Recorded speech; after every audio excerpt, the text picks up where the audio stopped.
Hej, jeg har rejst en del i England med firmaet. En af de gode ting ved engelsk mad, det er deres morgenmad. Der kan de altså et eller andet. Det grundlæggende i en engelsk morgenmad, det er pølser, bacon, baked beans og så æg. Det er typisk spejlæg eller røræg.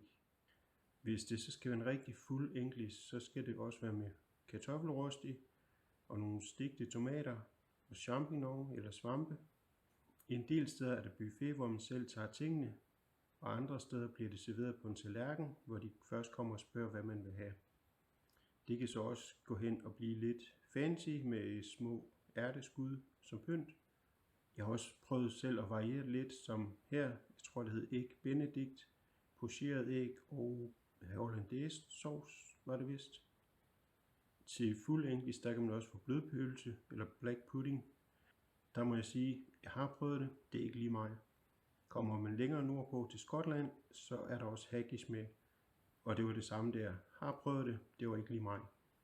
Ja, sådan er det. Der er ikke lige nogen rejser for tiden, og så må man jo leve lidt på minderne.